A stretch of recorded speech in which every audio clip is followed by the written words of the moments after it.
Welcome everyone. This is Dr. Amada, and today we're going to go over the cardio response, the cardiorespiratory responses to exercise. I've decided to pre-record the videos as it sounded like most of you preferred asynchronous classroom meetings, which means we meet at different times and you guys can go online and look at the materials at your own pace. Luckily for us, the material in the second half of the semester is much lighter, and it's about putting the pieces together. So moving the material online is not going to have a huge impact. Also, I planned online content for April 7, 9, and 14. And since this was already built into the course, it makes things a bit easier. I also uploaded full slides for you on La Lima, so slides without the blanks in it. So this is my first pre-recorded video that I've made for this lecture. I really prefer inline or in-person classes because it allows us to have some discussion and allows me to answer your questions. Also, I really feed off of your energy in class, whereas pre-recording videos to me seems mundane and I tend to lose enthusiasm for the material. So therefore, I decided to go through slides with key concepts. However, do not skip slides that I do not spend a lot of time on. The thought process behind me covering key slides is so I can add additional information to the slide and not just read off of it. So this is my sixth attempt at least at creating this video, so please be patient with me. One of the reasons why I do not like pre-recording videos is because oftentimes I may misspeak, and in class I can say, oh wait, hold on, I made a mistake, let me rephrase. So I'm probably going to do that a lot in this video as well. Okay, so the bottom line is please be patient with me. And let's get this started. So the cardiorespiratory response to exercise. We've already covered the majority of this material. We know that heart rate is regulated by the SA node and that the parasympathetic and sympathetic nervous systems either increase or decrease heart rate for us. We're going to skip over that slide and go to this slide. So resting heart rate is lower than 100 beats per minute because we have that parasympathetic nervous system that's predominating, and this is called vasovagal tone. So prior to exercise, there's something called an anticipatory response, where even before you started to do any sort of work, your heart rate has increased. And this is called an anticipatory response to exercise. This happens with heart rate and ventilation.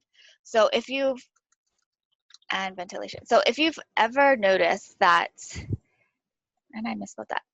If you've ever noticed that when you start to get ready for exercise, or maybe you're putting on your shoes to go running, that you have an increase in heart rate. Your ventilation goes up.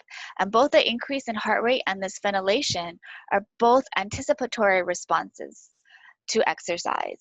And this response is mediated through the release of epinephrine. So for this reason, heart rates that you want to measure at rest should never be done immediately prior to exercise. Ideally, resting heart rates should be measured either by your very fancy watch when you sleep at night, or first thing in the morning as you're still laying in bed, having not been woken up by an alarm. So that would be your true resting heart rate. So we know that everyone has a maximum heart rate, and this value is very reliable from day to day. This maximum heart rate decreases about 1 beat per minute per year, beginning at age 10 to 15. And this is how we're able to estimate our max heart rate with a mathematical equation. So this slide here is showing the relationship between age and maximum heart rate, where as we age, maximum heart rate is reduced. The equation that you guys will be responsible for knowing is a Tanaka equation. And it is heart rate max is equal to 208 minus 0.7 times age. And it's important that the 0.7 and age are multiplied first and then subtracted from 208. You may have learned the 220 minus age equation. The reason why we're not using that equation is because that equation was not based upon scientific research. It was an equation that was thrown out there that the community just picked up and started to use. Also, if you're going to use the 220 minus age and you're working with an older population, it's going to severely underestimate their age predicted max heart rate. So at college age, 220 minus age is not going to severely alter your age predicted maximum heart rate. But if you're working with an older population who is maybe 70, 80, or 90 years of age, using the 220 minus age will severely underestimate their maximum heart rate. So this is why we're going to use the Tanaka equation. So we also know that at any given workload, our heart rate reaches steady state as long as we're at a sub-maximum workload. So at any given stage, a fit person in purple will have a lower heart rate versus an unfit person. And we did this in lab with the YMCA sub-maximal bike test, where you all measured heart rate at 2 workloads when heart rate fell between 110 and 150 beats per minute. And then we used those numbers to predict VO2 max. And the reason why this works is because heart rate and VO2 are linearly related when heart rate is between 110 and 150 beats per minute. So in this case, at any given workload, absolute workload, a fitter person will have a lower heart rate at any given workload versus an unfit person in red. And what this means is that the person with a lower heart rate at any given workload will have a higher predicted maximum VO2 max versus a person with a higher heart rate. They're going to have a lower predicted VO2 max.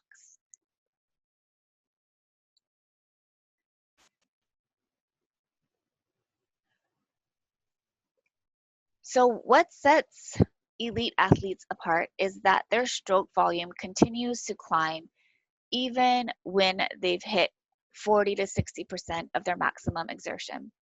So this graph is showing the stroke volume in either an untrained or a moderately trained individual where we see stroke volume start to plateau. If this was an elite individual, elite endurance athlete, the stroke volume would continue to increase as intensity increases. So how can we maximize stroke volume? What are the 4 different factors? 1, volume of venous return. 2, ventricular distensibility. 3, ventricular contractility. And 4, aortic or pulmonary artery pressure. So the first 3 bullet points we've already covered. These are all related to the Frank-Starling mechanism.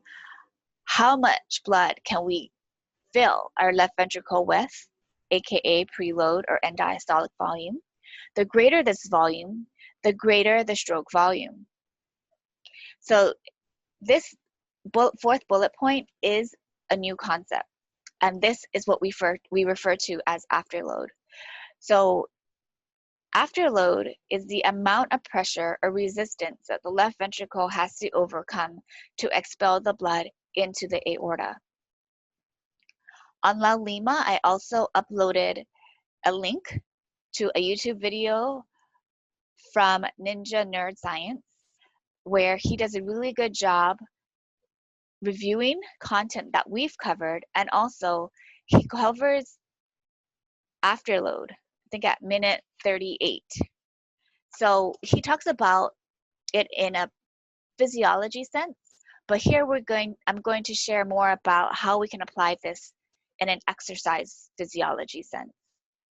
So as we start to exercise, you all measured the blood pressure, and you notice that diastolic blood pressure, depending on your subject, decreased with exercise. And this, we said, is attributed to the vasodilation that's happening, that's occurring during exercise, because we have vasodilation to the muscles, vasoconstriction to our splanchnic or gastrointestinal tract. And this vasodilation to our muscles decreases our mean arterial pressure. Remember, we said our mean arterial pressure is 1/3 times systolic blood pressure plus 2/3 times diastolic blood pressure. So as we start to exercise, mean arterial pressure does decrease. As it decreases, this means the afterload is also decreasing, because the pressure that now the left ventricle has to contract against is going to be reduced, because the vessel pressure has reduced in the systemic circulation, and this is going to result in an overall reduction in afterload. So by reducing afterload, we increase stroke volume. So this is another slide just reviewing what I just covered. Stroke volume increases during exercise primarily through the Frank-Starling mechanism, which occurs at lower exercise intensities. Stroke volume is increased through increased contractility as a result of epinephrine and norepinephrine, and this becomes more important at higher intensities. And thirdly, a reduced afterload.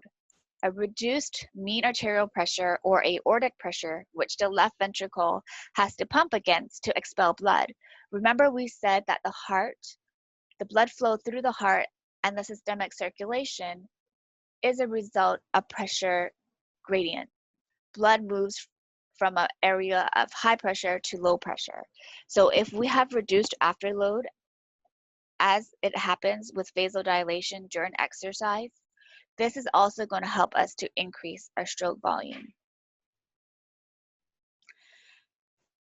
So during the YMCA submaximal bike test, you all measured systolic and diastolic blood pressure. You all saw that systolic blood pressure increased with the highest intensity correlating with the highest systolic blood pressure. What you should have seen with diastolic blood pressure is that the diastolic blood pressure should have decreased 5 to 10 millimeters of mercury, and this results in a decreased mean arterial pressure, decreased afterload, which helps us to increase our stroke volume.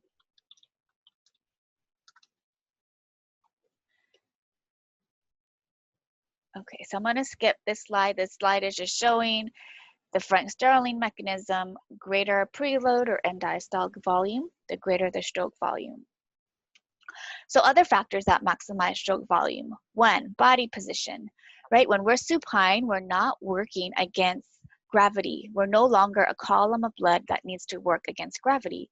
This results in greater venous return, greater preload, which means we're going to have a greater stroke volume. So this is why in supine exercise, stroke volume only increases about 20 to 40%. The reason being, we're already starting from a high resting supine stroke volume. So the difference is smaller. Versus upright exercise, stroke volume will double from resting to maximum exercise.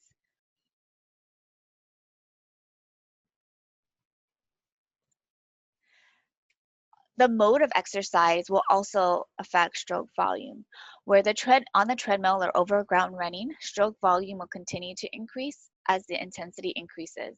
Whereas on a cycle ergometer, the stroke volume will plateau a lot sooner than if we were over ground or treadmill running.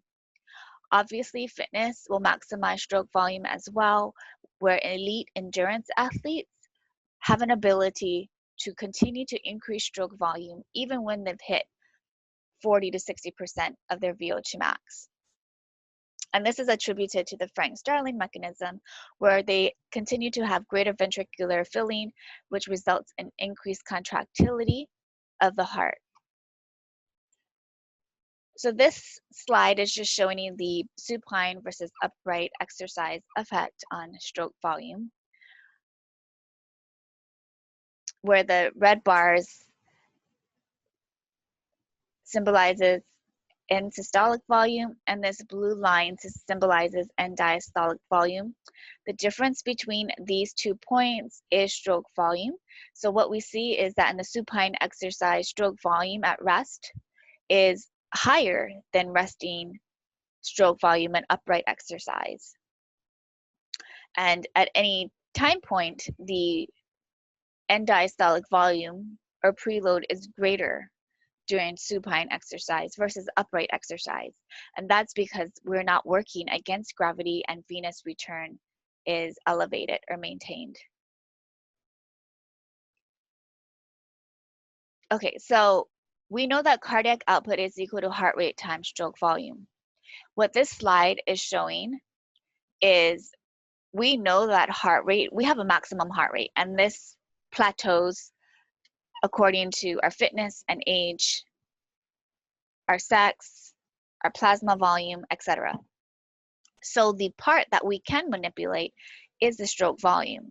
So in elite athletes, as shown in green, stroke volume continues to increase even after they've surpassed 60% of their maximum exertion. And this is what makes them elite. On the other hand, trained or untrained in blue and red, their stroke volume plateaus off. And that will result in a plateauing of cardiac output. So as the untrained, a moderately trained individual have a plateauing in cardiac output, this elite endurance athlete has a cardiac output that's continuing to climb, as you see in green on this side. And this is what makes them elite. So you can see that in this instance, cardiac output is 30 liters per minute. We know that at rest, our cardiac output is 5 liters per minute, give or take. So in this example, in this elite athlete, the heart is pumping 6 times its blood volume each minute, which is a huge feat. So we're going to skip these slides just because I've covered most of the material on it. Oh, so this is an important question. What limits VO2 max? The answer is stroke volume. Stroke volume is the limiting factor in VO2 max. How do we maximize stroke volume? Well, we've already covered these things previously. We said an increase in preload, a decrease in afterload, plasma volume expansion to increase venous return. All of these things have an impact on stroke volume. So this is Fick's principle here. Remember, do not confuse this with Fick's law of diffusion. Fick's principle says that VO2 is equal to cardiac output times AVO2 difference, or the difference of oxygen that enters the tissue and the amount of oxygen that leaves the tissue. In other words, how much oxygen was extracted by that tissue, and that is the AVO2 difference.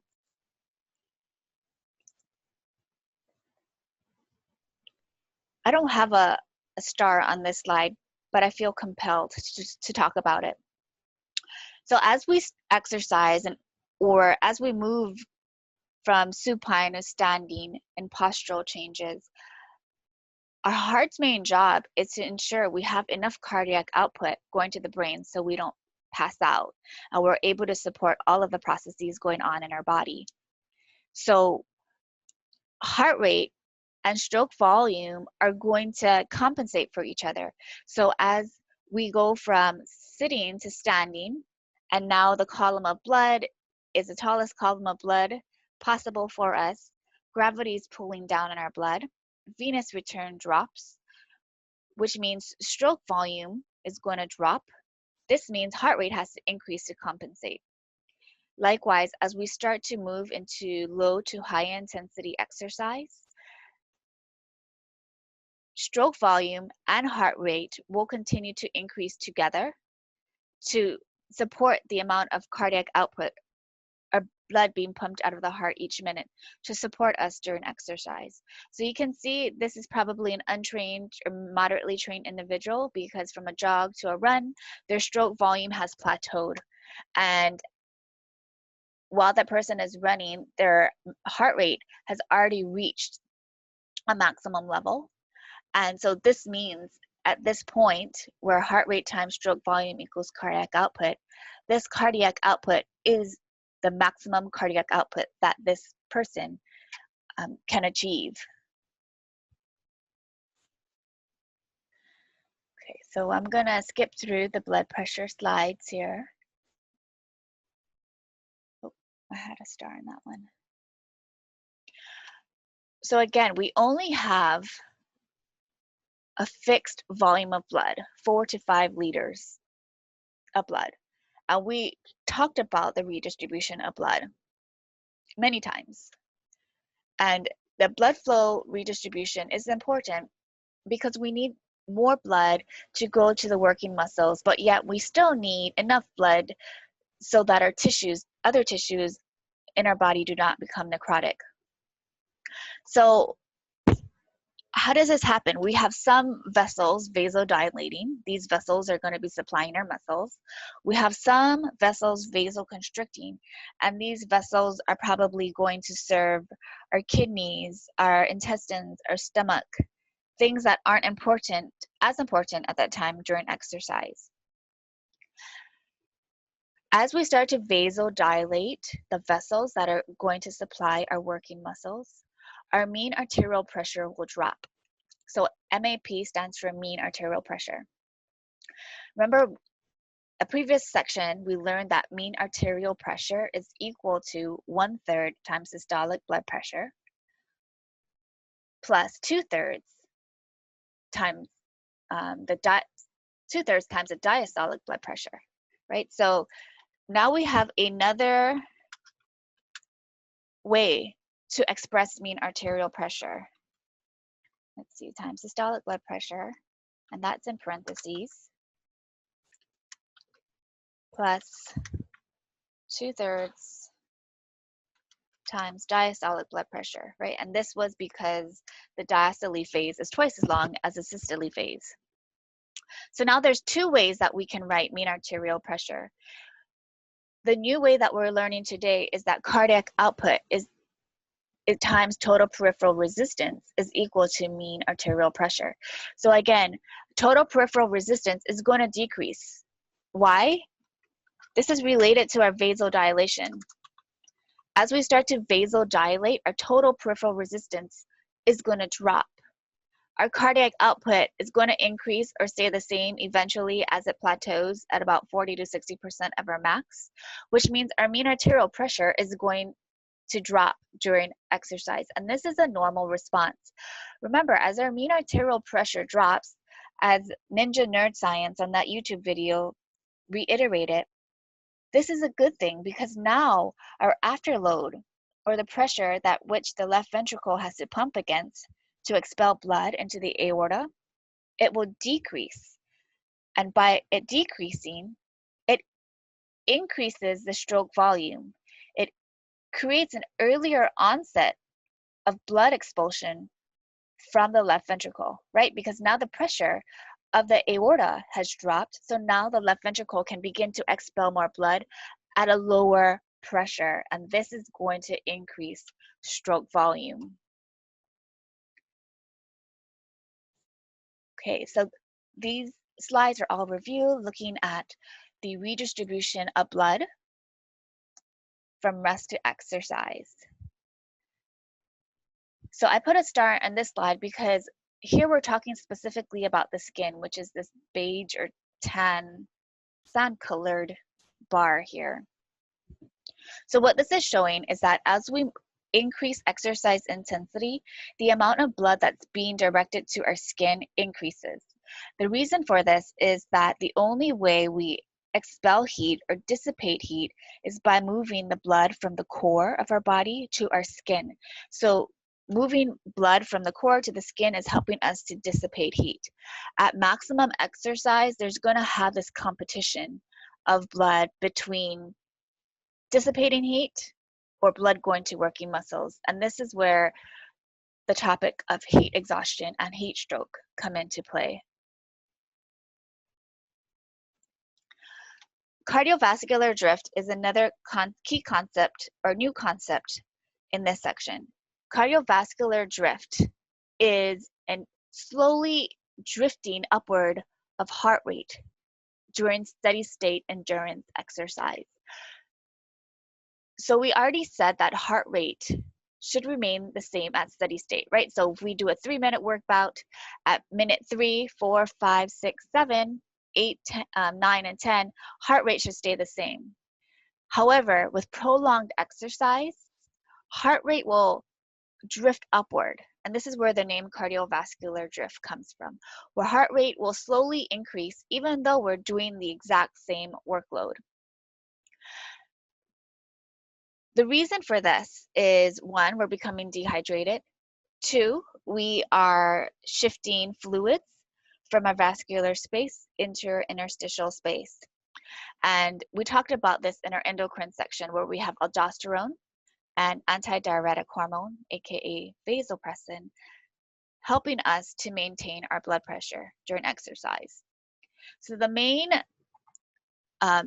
focus is a maintenance of cardiac output. When cardiac output drops, we're put in danger. We're in trouble. So remember, cardiac output is equal to heart rate times stroke volume. So as our blood volume drops, venous return drops. This results in a dropping of stroke volume, which is seen here in yellow. We have a dropping in stroke volume. In order to compensate for that dropping in stroke volume, heart rate now needs to increase, right? It's compensating. So as stroke volume decreases, to maintain our cardiac output, which is determined by this equation, now heart rate needs to increase to compensate for the drop in stroke volume. This is a little bit of review. We've covered why or where the fluids go. 1, there's hydrostatic pressure due to the increased blood pressure. 2, we have oncotic pressure. Proteins leave the capillaries, water follows, and this accounts for the large immediate drop in plasma volume during exercise. So the different causes of cardiovascular drift is 1, we're losing fluids from the vascular space due to hydrostatic and oncotic pressure. 2, we're becoming dehydrated. When we become dehydrated, our plasma volume drops. This causes a lower venous return, which results in a lower stroke volume according to Frank Starling's mechanism. And in order to maintain cardiac output, heart rate needs to increase. And an increase in heart rate during a steady state exercise is the definition of cardiovascular drift.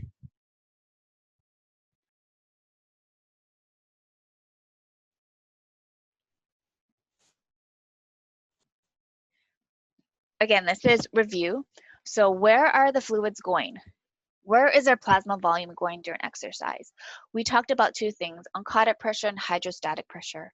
Hydrostatic pressure means that the pressure within this vessel is increasing due to the increased heart rate. Remember, you guys measured systolic blood pressure during the YMCA submaximum bike test. It increased. Increased systolic pressure means there's increased hydrostatic pressure happening, and this is forcing water from the capillary into the interstitial space. Also, the proteins are going to leave the capillaries, and the water in this vascular space will follow. And this accounts for a large plasma volume shift during exercise. So severe plasma volume loss can increase blood viscosity, which can also impede blood flow and limit oxygen transport, especially if hematocrit is greater than 60%. And remember, when hematocrit is greater than 60%, this is what we call polycythemia. So fluid shifts are of great significance in long endurance events such as marathons or Tour de France, or even in tournaments when athletes do not have enough time to hydrate during the event and they have another match or event right after. So we're gonna skip over the AVO2 difference. Okay, so the summary of the cardiovascular control during exercise. This is where we bring everything back together. On La Lima, there's also a video of a guy narrating this exact diagram, which came from your book. So since this is a physiology class, I am going to try and pull everything together on the next 2 slides. So how is the cardiovascular system regulated during exercise? Well, we know that the SA node has an intrinsic firing rate of 100 beats per minute. We know that the cardiovascular function is regulated by the medulla. We also know that the muscles, active muscle contraction, and the metabolic status within the muscles, this sensory information is sent to the CNS, and it's interpreted by the CNS, and the CNS will respond by probably increase in heart rate. So if we have increased muscle contraction and we have a lot of metabolic byproducts building up, heart rate is going to be increased. Also, don't forget, we talked about this, sympathetic and parasympathetic nervous systems work together or work in opposition to modulate heart rate. We also have large baroreceptors in our arteries that send impulses to the brain or the CNS regarding the arterial blood pressure. So we have a lot of sensory information coming from the periphery that's sending information to the CNS. And the CNS then sends out efferent signals or information to modulate heart rate to support the cardiac output during exercise. So numbers 7 through 9 talk about the sympathetic nerves that reduce the blood flow to the splenic region and redirecting of the blood to the muscles and skin. This is talking about blood flow redistribution, not necessarily how heart rate is regulated, but how is the vasculature regulated during exercise. Similarly, number 10 is talking about how the vasculature is being regulated during exercise. So if you recall, we talked about 3 intrinsic regulators of vasodilation or constriction. If you remember, one of them was metabolic status. So an increase of metabolites, a decrease in pH, an increase in hydrogen ion would cause vasodilation. 2, we have an increase of blood pressure will cause the intrinsic regulation to increase vasodilation.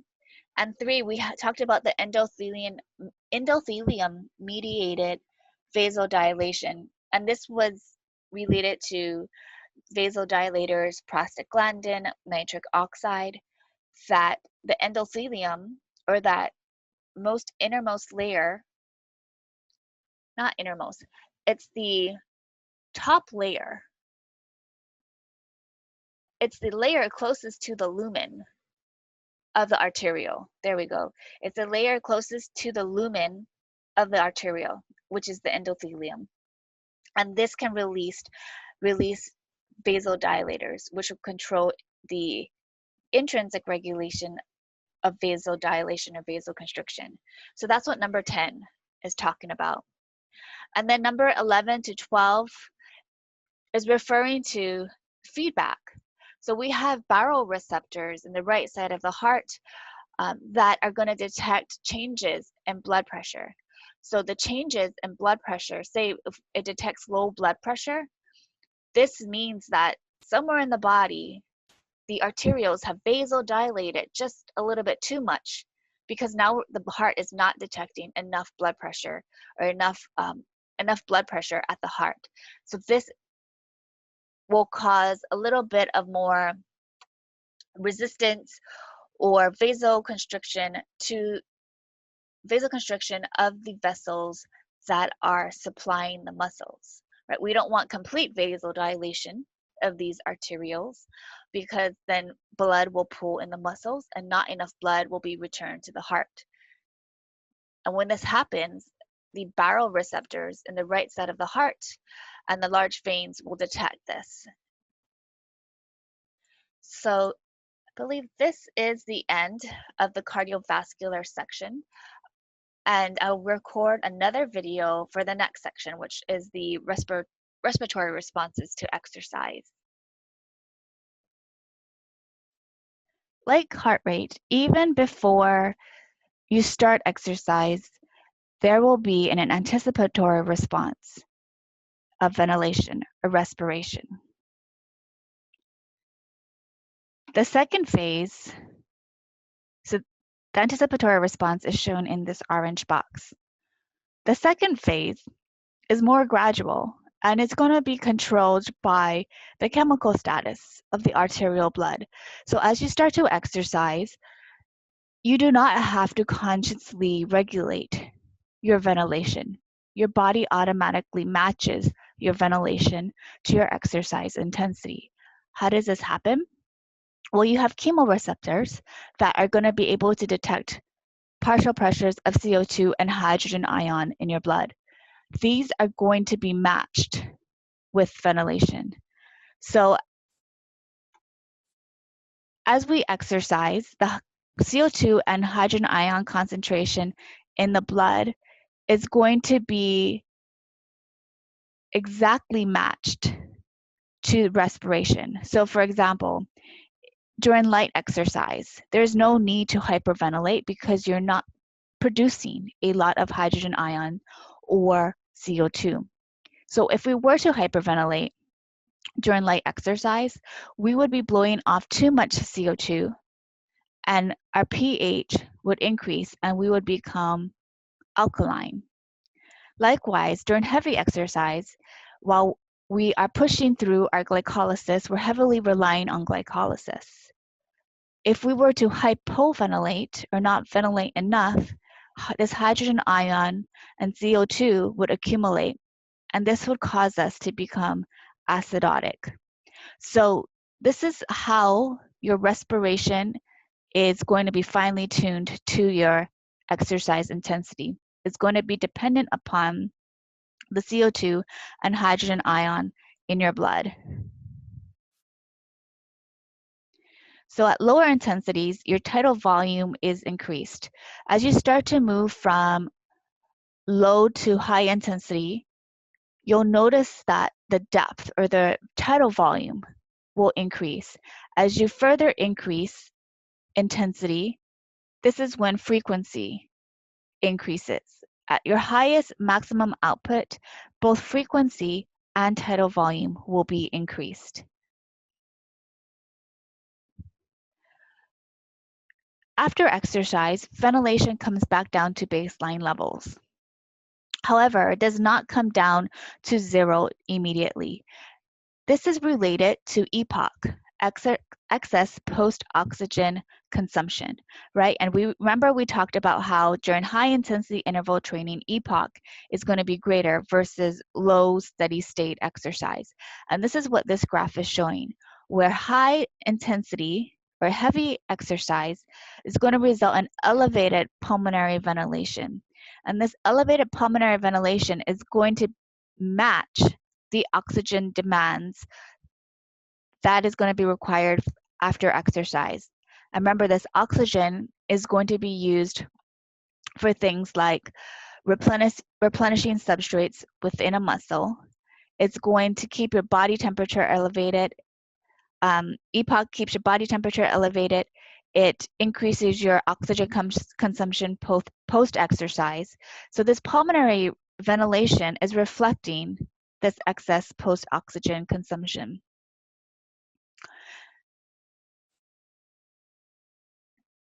So dyspnea is shortness of breath in layman's terms, and it can be described as I can't seem to catch my breath. The medical side or the underlying condition to explain this is that the partial pressure of CO2 and the hydrogen ion concentrations are not being matched to the ventilation. So this mismatch of concentrations of CO2 and hydrogen ion is not being matched to ventilation, and this is causing quote unquote shortness of breath. Hyperventilation is an increase in ventilation that exceeds the metabolic need for the removal of CO2. So this, say for instance, somebody's at rest and they're hyperventilating. You would ask them to breathe into a paper bag, and this way they would be rebreathing the CO2 that they're hyperventilating out. This would inhibit the pH from increasing and inhibit them from, or prevent them from becoming alkaline. The Valsalva maneuver is also a breathing irregularity when it's a dangerous practice during exercise. The Valsalva maneuver is when we exhale against a closed glottis. We talked about this Valsalva maneuver as one way fighter pilots maintain venous return as they pull tight maneuvers, which increases the number of Gs that it's being exerted upon their body. Under normal circumstances, the Valsalva maneuver is a dangerous practice. It increases the intra-abdominal pressure and it also increases the intrathoracic pressure, and this increases the person's blood pressure and it can cause them to pass out. So pulmonary ventilation is equal, or minute ventilation is equal to tidal volume times frequency. The capital V subscript E symbolizes minute ventilation, and the dot above the V indicates that this measurement has been taken over 1 minute. So initially, as we start to exercise, there's gonna be a slight increase in frequency. And then through some maximum exercise levels, there's gonna be an increase in tidal volume. And then at maximum exercise, frequency is going to increase, and tidal volume will also be at its maximum. So we are going to skip over VT since we've talked in depth about it in the pulmonary section. So the respiratory system rarely limits exercise performance. There's only a few circumstances that will limit, where the pulmonary system will limit exercise performance. Exercise-induced arterial hypoxemia is one of them. If you recall, we talked about the contact time between the capillaries, the pulmonary capillaries, and the alveoli. And we said this contact time is going to be determined by cardiac output. In other words, the contact time is going to be determined by the blood flow through the capillaries. At rest, we said that the contact time between the alveoli and the capillaries is 0.75 seconds. During exercise, we said that the contact time is 0.3 seconds. In elite endurance athletes that have high cardiac outputs, this contact time is going to be reduced even more. So there's not going to be adequate time for CO2 and O2 exchange to occur across the respiratory membrane.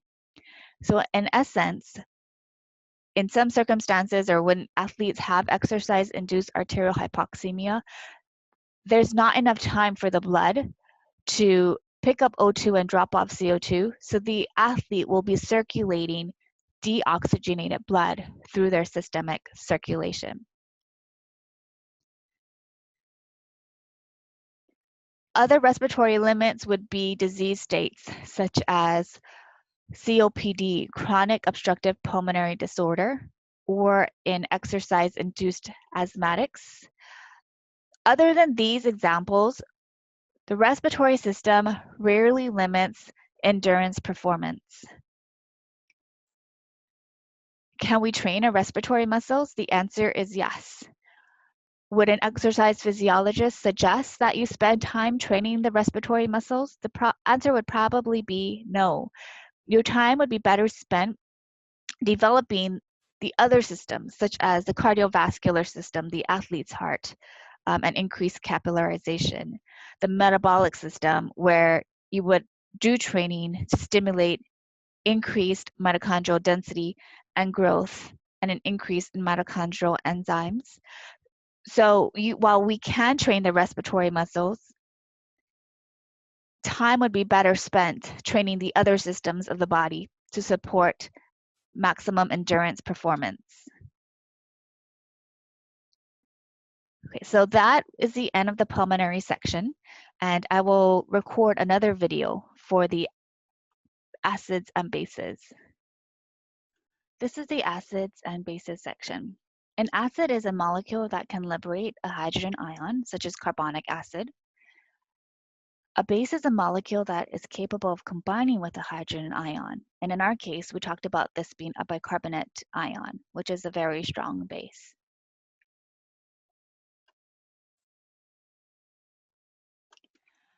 Normal blood pH is about 7.4 plus or minus 0.5. Acidosis is considered anything with a pH less than 7.4. Alkalosis is a pH greater than 7.4. Our tolerable range is 6.9 to 7.5, and our survival range is 6.8 to 7.8. Clearly, you can see that we have a very narrow range that we have to maintain our pH in order to survive. And this is where it becomes important to talk about the balancing of acids and bases.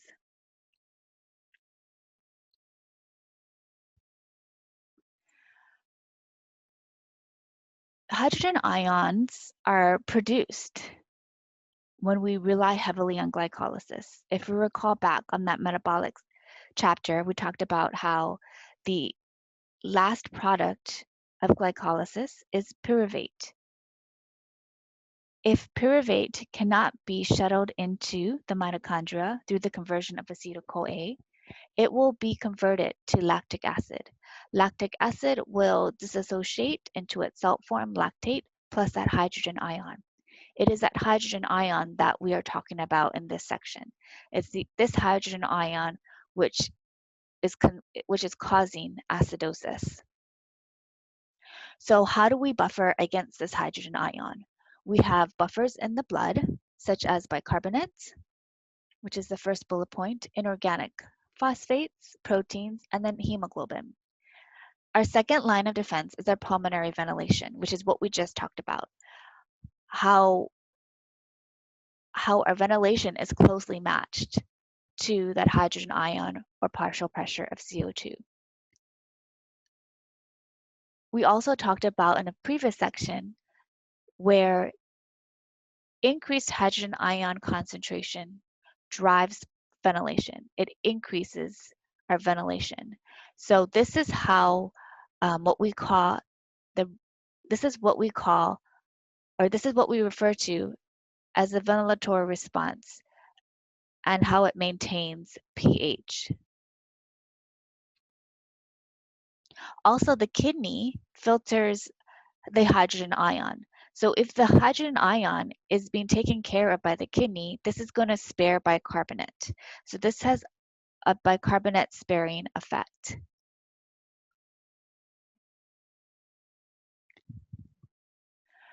Within the blood, the main buffering component is bicarbonate. Bicarbonate accounts for 64% of the buffering capacity in blood, followed by hemoglobin, which accounts for about 30% of buffering in the blood. Within the muscle, bicarbonate is not the main buffer.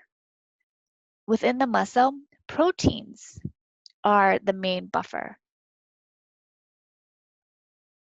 Also, if you recall, our creatine kinase reaction that we learned about, which was one of our phosphagen systems in the metabolic chapter, this creatine kinase reaction consumes a hydrogen ion. So this is an example of how phosphocreatine is a metabolic buffer because this reaction consumes a hydrogen ion. So when you see phosphocreatine in this pie chart, it's referring to this chemical reaction. The bicarbonate buffering system we've talked about before, where the excess hydrogen ion will be buffered against bicarbonate. Together they would combine and will combine to become carbonic acid. And then at the lung, it will dissociate into water and CO2, where CO2 would be exhaled.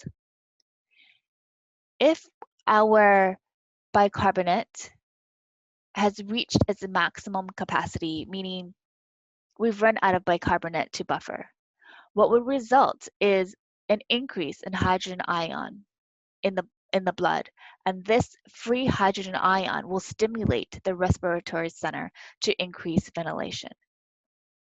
So there's a stepwise order in which acid-base regulation occurs. The first line of defense would be the cell buffers within the cell. So for example, those proteins, those phosphocreatine is going to consume that hydrogen ion, and it's going to be that first line of defense. Then we also have blood buffers. So the blood buffers are mainly bicarbonate and hemoglobin, where the bicarbonate will combine with the hydrogen ion to create carbonic acid. Carbonic acid will dissociate into CO2 and water, where the CO2 will be exhaled. Once this first line has reached its capacity, this is when the respiratory compensation comes into play, where now ventilation is going to increase in response to this free hydrogen ion that's floating around. And remember, it's this hydrogen ion which binds this hemoglobin, which shifts the oxygen dissociation curve to the right. And this is what we call the Bohr's effect. The Bohr effect states that an increase in hydrogen ion binds a hemoglobin, and it causes this oxygen hemoglobin curve to be shifted to the right.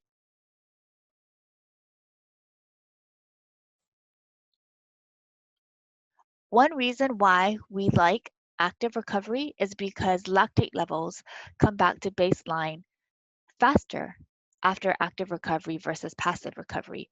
So this red line is showing active recovery. This graph is showing that blood lactate comes back down to resting levels faster versus passive recovery when a person sits instead of walks. So blood lactate will remain elevated for a few hours after high intensity exercise, but muscle hydrogen ion levels return to normal levels within 30 to 40 minutes. So there's a different temporal response of hydrogen ions and lactate coming back down to baseline levels.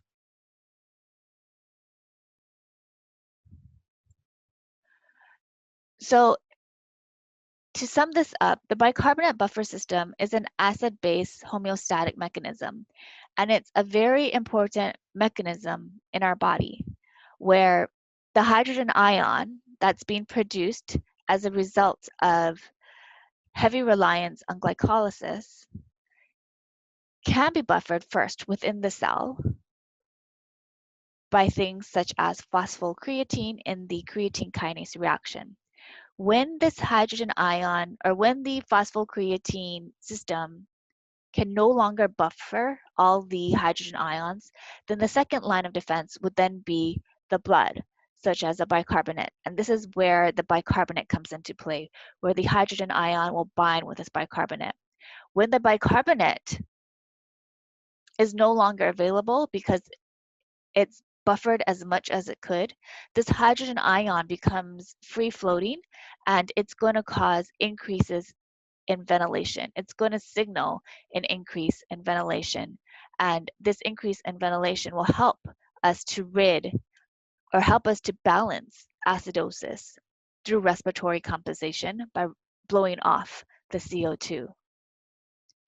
So this is the pH system for this section, and this concludes this chapter.